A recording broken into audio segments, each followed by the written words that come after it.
Salut les loulous. Alors, aujourd'hui, on va faire une petite série de vidéos sur l'automne, sur les préventions, en gros, des maux de l'automne.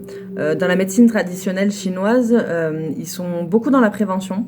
Du coup, quand on arrive en automne, ils soignent particulièrement les poumons, le gros intestin et la peau. Donc ils vont les dépurer, ils vont en prendre soin pour que justement, quand l'hiver arrive, on tombe moins malade et que tout aille bien.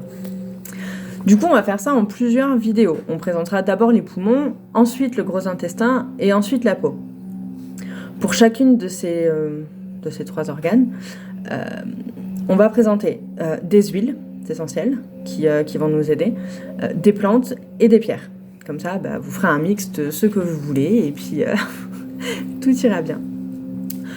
Donc dans cette vidéo-là, on va commencer par les poumons, en sachant que les huiles essentielles qu'on va vous présenter, elles sont tirées donc, de ce livre, Guide pratique de la phyto- et aromathérapie, donc, mais pour les animaux.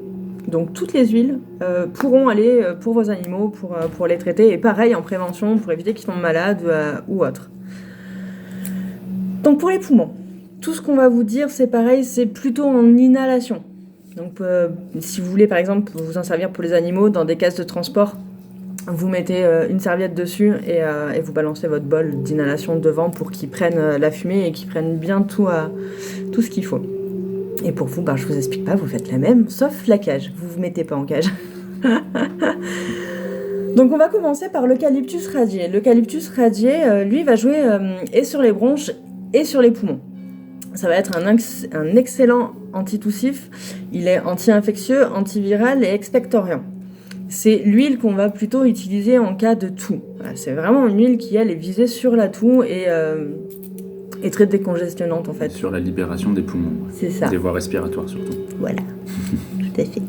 Il a tout dit. Ensuite, on a l'huile essentielle de Niaouli. Elle est expectorante également. C'est une très très bonne huile en tant qu'antivirale. Elle est immunostimulante, donc elle va aider votre organisme à bien se défendre contre les agressions. Et surtout, c'est un antispasmodique bronchique. Donc voilà, donc pour les gens qui font des grosses bronchites ou quoi, ça va beaucoup aider. Sur les animaux, à l'époque, ils faisaient des baumes à base de niaouli, en fait, qui posaient sous le nez de l'animal pour qu'il respire en permanence. Donc pour vous, c'est pareil en soi, si vous souhaitez aussi, vous pouvez également le poser en baume sous votre nez pour pouvoir le respirer tout le temps et pour justement que ça stimule bien tout. Les petits baumes dilués dans de l'huile végétale un peu, voilà. Comment on peut passer en massage ou autre, c'est sympa. Ensuite, vous avez l'huile essentielle de cyprès. Alors, celle-là, c'est un très bon anti-inflammatoire et elle est décongestionnante. Elle est très bien pour s'en servir pour les poumons, mais en soi, il y a quand même beaucoup mieux parce que sinon, elle va être ciblée en gros sur tout ce qui est système urogénital, etc., etc. Donc, elle est conseillée parce que c'est un très bon anti-inflammatoire, mais en soi, il y a quand même mieux. Mais je me suis dit que j'allais vous la présenter quand même. Et ensuite, on va terminer par les deux huiles les plus connues, le Ravinstara et le Tea Tree, qui sont deux antiviraux. Elles sont toutes les deux antibactériennes. Le Ravinstara, lui, il va être également immunostimulant et il va être un petit peu plus boostant. Donc, il va vous redonner un peu de peps si jamais vous commencez à tomber malade. C'est pareil, si dans toutes ces huiles, vous ne savez pas quoi prendre, qu'est-ce qui vous irait, qu'est-ce qui vous irait pas, parce que il y a aussi beaucoup de choses qui font que certaines personnes ne peuvent pas prendre certaines huiles. Ce qui est conseillé, en gros, c'est de prendre du Ravinstara. Elle a une composition qui est assez équilibrée et qui, du coup, c'est celle qu'on vous conseillera de base si jamais vous avez un doute. Le Ravinstara, c'est vraiment quelque chose de sûr. Le Ravinstara, vous pouvez également l'absorber. Donc, pour les huiles, on a à peu près fait le tour. Donc, toutes celles-là, vous pouvez également les donner à vos animaux. Après, je tenais à vous en présenter deux autres. Celles-là, vous ne les donnez pas aux animaux. Deux autres que nous avons. Donc, il y a celle-ci. Donc, l'Antivir 3D. Cette gamme d'huiles essentielles est très très peu connue, mais je l'aime beaucoup parce qu'en gros, c'est une synergie qui a été faite pour pouvoir être bue.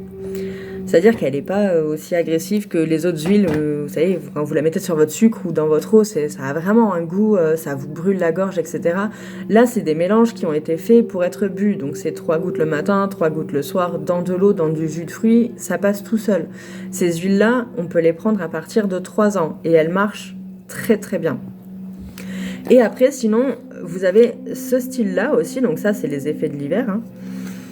Donc, je vous l'explique pas, c'est pour les maux de l'hiver, c'est pour combattre les maux de l'hiver.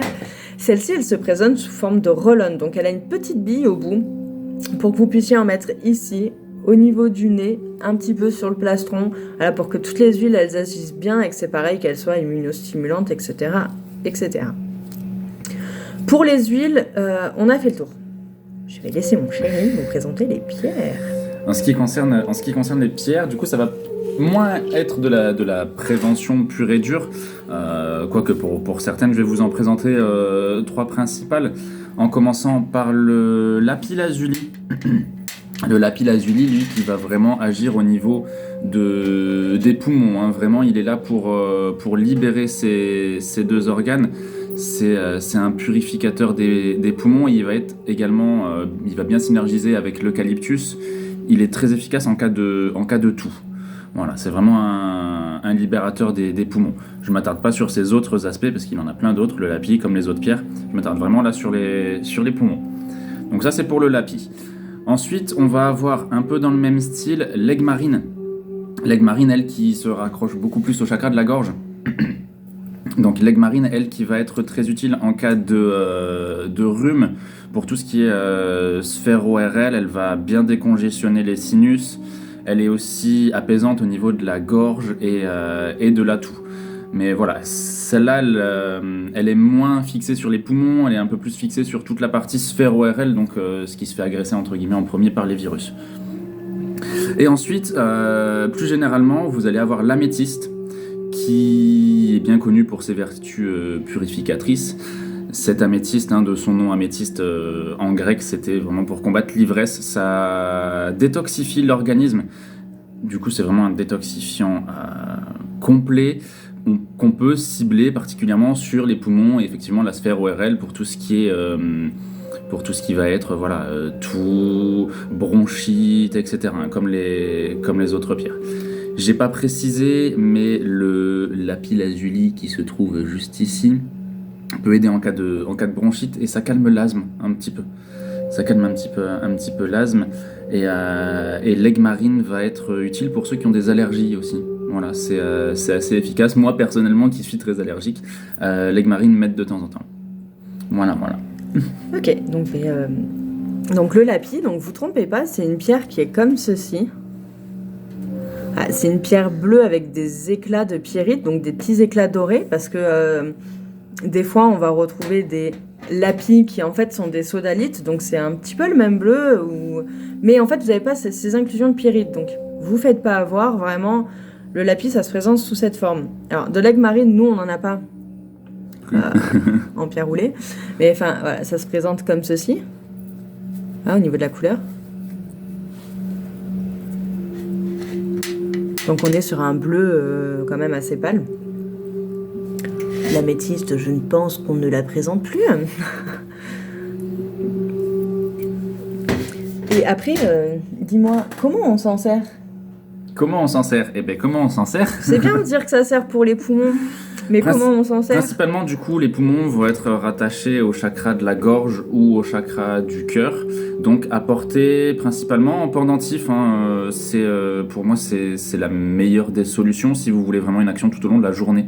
Apporter en pendentif à ce niveau-là quand vous êtes encombré. Sinon, si c'est juste en prévention, soit pareil, apporter en pendentif, ou alors vous faites des petites séances d'1 quart d'heure, 20 minutes par jour, vous vous allongez tranquillement, vous méditez, vous posez la pierre au niveau du sternum un petit peu, comme ça agit au maximum au niveau des poumons. Pareil pour l'améthyste, en méditant, en pensant à évacuer les énergies négatives par la pierre. On visualise. Ok, donc pour les pierres, on a à peu près fait le tour. On va vous présenter aussi donc en plante, vous avez l'eucalyptus globulus, qui est très décongestionnant, il est antiseptique des voies respiratoires. Donc celui-là, en feuilles séchées, vous pouvez le boire directement en infusion. Donc, associé aux pierres et à vos inhalations d'huile, vous avez le combo gagnant.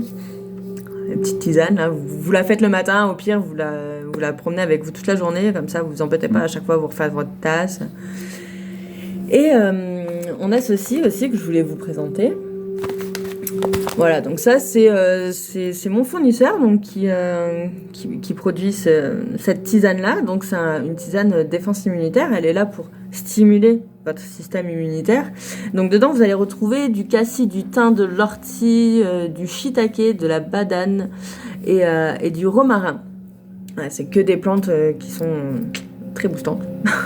Avec ça, vous allez péter le feu. Du coup, on a fait le tour là pour les plantes, les huiles et les pierres sur les poumons. Bien sûr, on n'a pas tout dit.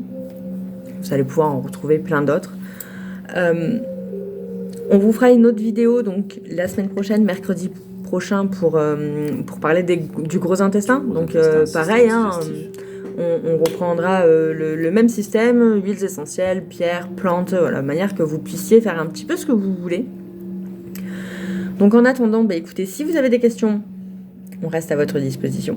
Vous pouvez nous retrouver sur la page Facebook, sur notre site internet. Et en attendant, on vous fait de gros bisous. À très vite.